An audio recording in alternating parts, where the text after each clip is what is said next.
This is WBR, guys. Survivor Series is only 2 weeks away, and a lot of stuff's been going on at Raw, so we're going to break that down. We're going to do it a little bit differently, though, today. Alright, guys, so Raw opens off with Roman Reigns starting off Raw. He has his little promo. He's cut off by Seth Rollins. They have a little back and forth, and then the Authority cuts in total, and then they have a banter, and then it sets up a 5-on-5 Survivor Series style elimination match with Team Reigns versus Seth Rollins. So we're going to pose questions instead of breaking down all of the Raw because we're going to assume you guys know what happened. So our first question is, what would it take for Roman Reigns to ascend to Seth Rollins' level as a top-tier superstar? Okay, I actually like this question a lot, and it's really, really simple for me. There doesn't have to be too many things that have to change. There only has to be one thing that needs to change, and it's Roman Reigns becoming a bad guy, becoming a heel. For the benefit of the whole WWE, the fans, everybody, the whole company, the profit margins. If Roman Reigns becomes a bad guy, it'll change the landscape of the WWE. They can go in so many different directions with it. Because right now, he looks like a bad guy. He's totally a badass. If they make him do dirty techniques and win matches like that, I think that'll elevate him to the next level. Because right now, it just doesn't really make sense. He's a clean guy. He only wins doing the right thing. But he just looks so vicious. And his mic skills are absolutely terrible. So imagine he's kind of has that Brock Lesnar role.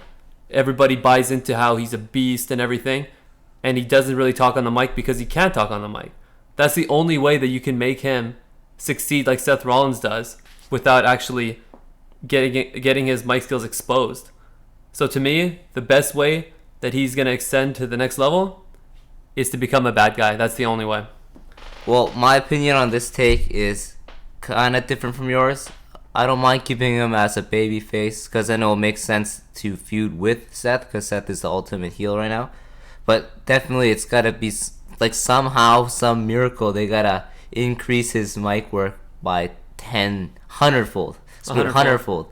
Because right now his mic work needs serious work. Just like in the opening segment, he opens up Raw and then Seth comes in, and the difference, the contrast is like night and day between the two of them. Roman Reigns, his mic skills, the worst part is like if he tries to take a jab at Seth Rollins, it's very linear, little jabs, and he'll be I'll whoop your ass at the end. It always leads back to like he's kind of like that high school bully with no intelligence when he speaks. He's like, why don't I just kick your ass then? But then you see Seth, he builds a story, he jabs at him, he brings back things like how he was carrying his luggage while they're in the Shield. His promo work, it's full circle, and you're enticed. Whereas Roman, it's very cookie cutter. It's like punchlines, not even good punchlines. Punchlines, no relations. He's like, I worked hard. He's a really good in-ring guy, but I'm gonna be the best. I'm gonna be the champ. He doesn't do anything to create controversy. So my answer to this question would be, his mic work. Okay, yeah. The thing is, the reason why I had my view on this to make him a bad guy is because I don't have faith in him increasing his mic skills whatsoever. When you notice the last 3, 4, 5 promos that he's been doing, it all is the same length usually.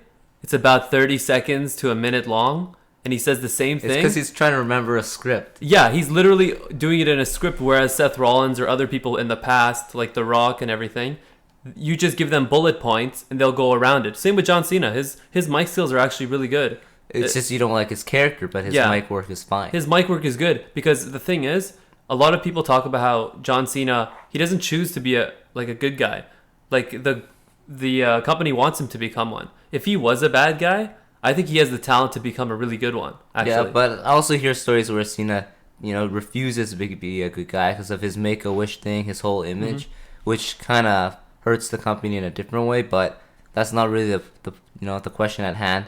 Plus, John Cena's not in the last 2 Raws, so we can cool off a bit. But as for Roman Reigns again, so his mic skills, the last few times, about 30 seconds, a minute long, and then when he's done, he just says, believe that, that someone else is going to come in and interrupt. Yeah, he's like a really cheesy superhero, but his image is completely the opposite. I hear what you're saying. Yeah, so it would be the best for business.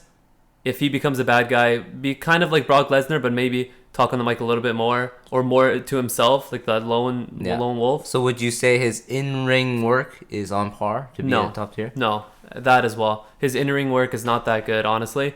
He does kind of boring moves, always the same, and it's not really exciting, like Seth Rollins or Kevin Owens. Well, So, it's because he's more of a power wrestler, though, right? Yeah. He can't do those innovative off-the-top rope things as much. I honestly think his in-ring work, even though it is like very cookie cutter, it's passable, and he can put on pretty good matches, such as the Hell in a Cell match. but it is very cookie cutter. But I mean, compare his in-ring skills to John Cena. They're both kind of similar in size. Yeah. But John Cena is 10 times the wrestler in ring as well. Yeah, but like a big criticism everybody has on Cena is his limited move set. You know what's gonna happen. You know he's gonna do the two shoulder tackles into the sideways slam. He's gonna do his 3 fingers thing to the crowd. Like, you know. Yeah, absolutely. So I think it's not quite as important as the the promo skills, but I think the image is the biggest thing as well, right? They have to decide if they want, because they've been pushing him to be a babyface. They want him to be the next Cena kind of character for far too long, but it's not working too well, in my opinion. Yeah, I agree. You know, something has to be done. Let's just I think we gave a lot of ideas. Lots has to be done. I guess it's safe to say he's not close to being on Seth Rollins' level. Not even close. But we'll see how it unravels since they're supposedly feuding for the next foreseeable Raws and pay-per-views. So we'll move right onto the Wyatt family's segment, where it's basically just a 10-15 minute promo of Bray Wyatt and how the Wyatt family took out the Brothers of Destruction, consumed their souls. He now has the power to conjure elements, feed demons.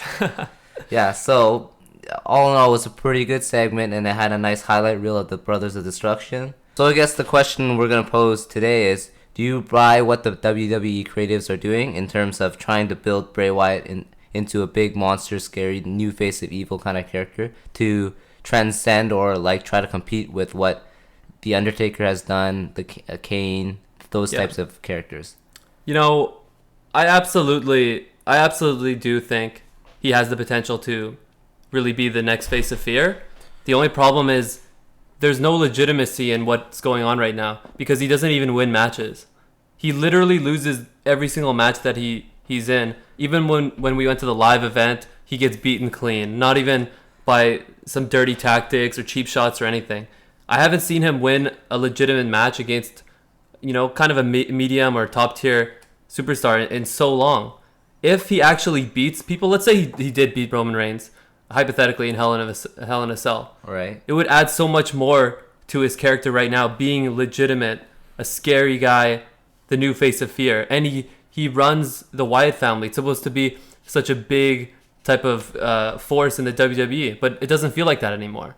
Now it just feels like, you know, they lose matches, they're not that big of a deal compared to the Nexus or the Shield. They would terrorize everybody. But the Wyatt family, they have that potential, led by, of course, Bray Wyatt. I think he does have the potential to do that, but the WWE is not giving him the opportunity to do so. They put him in a perfect opportunity, like in the terms of the Wyatt family, but he needs to win matches, or they need to do something that's over the top. Maybe in Survivor Series, if they just destroy whoever they're facing. Yeah, honestly, I gotta completely disagree with you here. I definitely don't buy into Bray Wyatt's character for a lot of reasons. One of the reasons being his physical build. Unlike most of the monster characters, they're usually really big, menacing, you know, they tower over and they're really scary. He's kind of like a, you know, fatter gentleman with the long hair. He doesn't strike me as somebody I would be scared of if I just walked across the street. I would be like, who's the weird guy in the top hat with the, like, you know, the tatties and like kind of looks like a hillbilly kind of guy. Yeah. Another thing is like a good point you brought up was he never wins, and when but my problem is when he does win, he doesn't win cleanly. He always has to rely on his family. It doesn't make him seem like a overpowered, big, powerful character over the top. He always needs, you know, the little random sheep cut off, and then his whole family's there and they jump the guy. I think instead of trying to build him to be a big monster character, they got to make him more kind of like a mob boss kind of guy, where he runs the Wyatt family and he's a smart guy. He's more of a smart guy, and he does things strategically instead of trying to run fear through people. And he also needs to win a whole ton of matches to, like your point earlier, increase his mystique and increase his legitimacy as a scary individual who can beat you one-on-one. Yeah, no, I agree with that. The thing is about Bray Wyatt is that they made him legitimate so far because he's basically able to manipulate big type of men and make them feel like he can actually control them. So that means he has a lot of brains, and that's the type of role that he should have right now. Don't make him into a monster per se. But they're trying to force that, right? By taking the souls of two previous, arguably the two biggest monsters in the history of the WWE. Yeah. Consuming their souls, taking their powers and whatnot. But he should be more like a brains guy. He sends his goons to beat you up for like 3 weeks before the pay-per-view. You don't even see him. He's always just there messing with you. Then on the pay-per-view he comes and he completely destroys you. Yeah. That's the kind of guy he should be. Yeah, absolutely. I completely agree. That's what they should be doing with him. He should just be the guy with the brains, controlling everyone. But, I mean, if you give him like a fourth of his promo skills to Roman Reigns... See, now we're going somewhere. now we're thinking somewhere. All right, so let's continue on. We'll go on to the Fatal 4-Way with the Divas match to become the number one contender to face Charlotte. And this was the Fatal 4-Way between Becky Lynch, Paige, Brie Bella, and Sasha Banks. So we know that Paige wins and she becomes the number one contender. But we feel like there's such a high amount of talent in the women's division. We wanted to ask the question if it's time to introduce a new type of title into the women's division, whether it be tag team champions, a whole new belt in total, maybe a women's version of the Intercontinental Championship, or even the U.S. Women's Championship, something along those lines. What do you think, MF? As for introducing a new title, whether it be the tag team one or an entirely different one, like the women's division title, I really don't think that's the right way to solve the problem with the Divas Revolution. I think the problem lies in Charlotte. I know it sounds weird, but how can you make Charlotte win the title? Everything that Paige said on that one promo that was amazing, the pipe bomb, is just absolutely true. And the WWE, they make it too obvious that they're milking the fact that Charlotte is the title holder just because of her dad. They did use it to their advantage for that one promo, but it's not enough. Like, the WWE fans they're not stupid. Like, we know what's going on. The only reason why she's going places is because of her dad.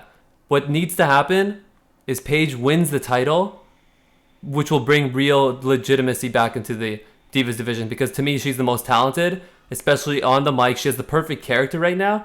Charlotte's character is... I don't like it at all. It's a female John Cena. It's a female John Cena or Roman Reigns.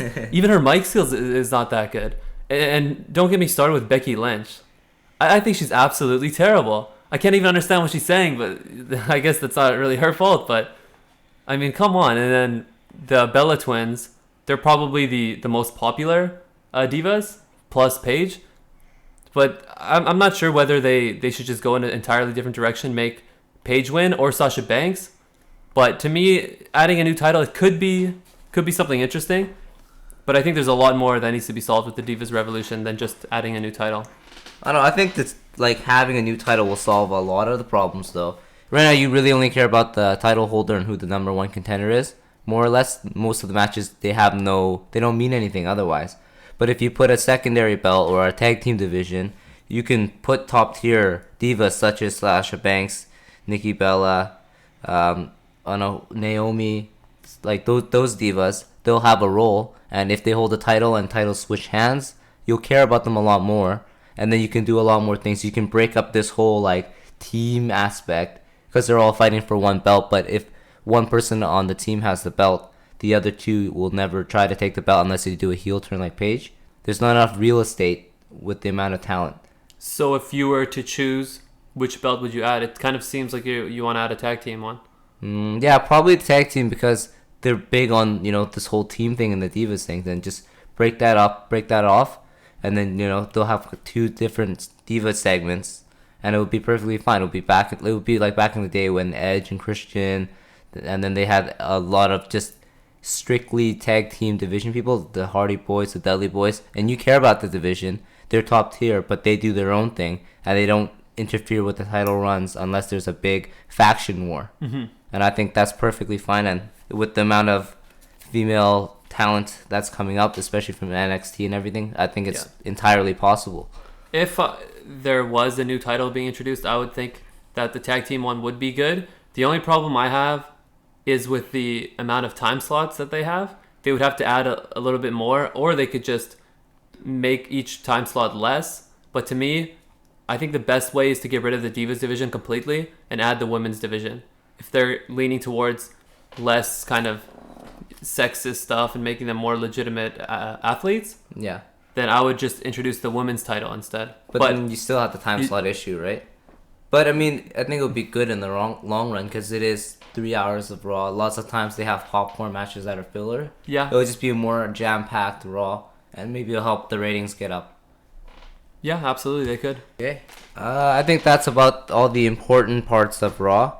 Let's cap off this podcast with our final thoughts. What did you think about this Raw as a whole? Was there any parts of Raw that you wanted to bring up? Yeah, I really like Kevin Owens. I think his character is so good, especially when he's on the mic or in the ring. He's just always talking smack. And when he was fighting Dean Ambrose in the main event at one point, he just was kept mocking him and slapping him, rubbing his forearm on his face. It's just exciting to see. His character, he plays it perfectly, and he knows he plays it perfectly as well. I think he's a great character. Maybe they could make him a little bit better. Well, they kind of hinted at it, the way Seth coerced him to join his team, talking about the WrestleMania thing. Then they said something which leads me to believe that the creatives are listening to us. He said, "You owe me one." Yeah. And for, our podcast listeners, we've brought this up many times in terms of how we want factions of baby faces and heels so then we can have explosive endings to not only pay-per-views but Raws.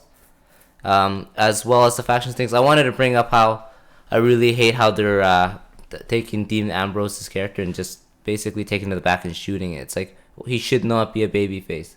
He gets a huge pop, but he's definitely a master of his character, but his character should be a heel. You can do so many more things if his crazy, lunatic-y character is a heel. But what if him and Roman Reigns were heels? Together. Then you can have, the heel shield. Yeah, that would be amazing. It would be like a reunion type of thing. And then Seth Rollins could end up being the good guy because, according to my sources, Seth Rollins is going to face Triple H at WrestleMania. Yeah. Which means he's not going to have the belt. So which means someone else is going to have the belt. Yeah, but I mean, you have plenty of, plenty of guys who can be the babyface. Or even, in the PGA, there's really no definitive babyface and heel. Nowadays, it's just who you like based on their promo skills and their in-ring work, right? Because usually back in the day, you would hate the heel, you wouldn't cheer for him, you cheer for the babyface. It's not really like that nowadays, so maybe it's an old model. Okay, one more thing here is, it's been a couple weeks without John Cena, and it's probably going to be a few more, including the pay-per-view Survivor Series. And I'm loving it. Are you loving it? Yeah, I think the way that they're dealing with it is great, except for the fact that Roman Reigns are pushing him a little bit too much for my liking, but everything else, I think it's... Yeah, but at least he gets really an opportunity to get pushed. He does. I don't think he deserves one. Well, regardless, right? Yeah. Other superstars are getting the limelight. Yeah. And we're seeing what they're made out of. I think Kevin Owens perhaps might not be getting a push like he's getting right now if John Cena was still in the thick of things. Yeah, but it's sad how Sheamus still can't get a push without Cena in the picture. Oh, yeah. Was he even in Raw yesterday? I don't even remember. He probably had a popcorn match that was super uninteresting. Probably, yeah. I don't even know. I think I skipped that part. But. Yeah. So lastly, last one I want to bring up is, what do you think they're trying to do with the whole Zeb character? Oh, with yeah. Alberto Del Rio and Jack Swagger? I don't know. I'm not exactly sure what's going to happen with that, but I like it. It's kind of intriguing. It is. A lot of people have been saying it's kind of unusual, it's strange, but I like that. Yeah. I like strange and unusual. It's super current as well. Yeah, it is. Donald Trump is running for office. Yeah. It's kind of interesting, the whole foreign policy and everything. Yeah. So I like what they're doing. It's unexpected, of course, because Zeb Coulter and Alberto Del Rio had a big feud before, and how he's the real American and all that. I like it. I don't know exactly what they're trying to do with it. Maybe they're going to make Jack Swagger come back and face Alberto Del Rio. Yeah. I just personally hope it's not a setup for Cena's return, in terms of Alberto Del Rio is terrorizing Raw, talking about this Mexi America for like, I don't know, 4 or 5 weeks. He's on top, and then all of a sudden you hear the John Cena theme hit. He comes, the crowd goes crazy, and he beats him clean. And then Alberto Del Rio gets buried. Wow. And we're back in limbo.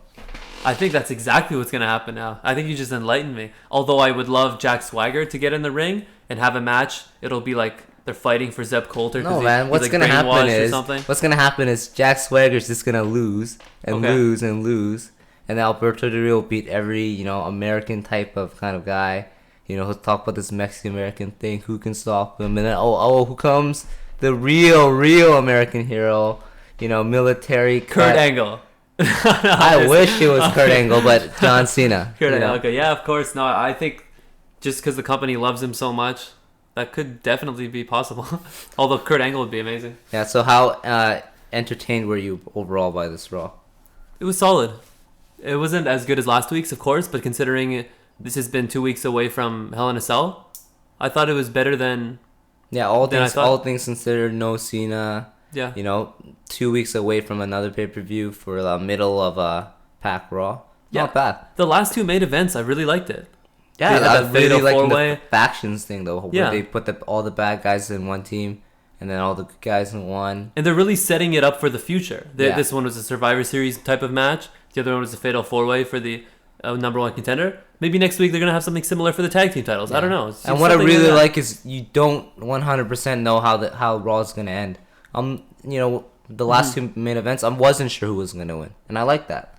Yeah, absolutely. That's a good part about it. So, kudos to the WWE. maybe things are finally looking up. Yeah. Okay, guys, this is WBR signing off. We'll see you guys next time.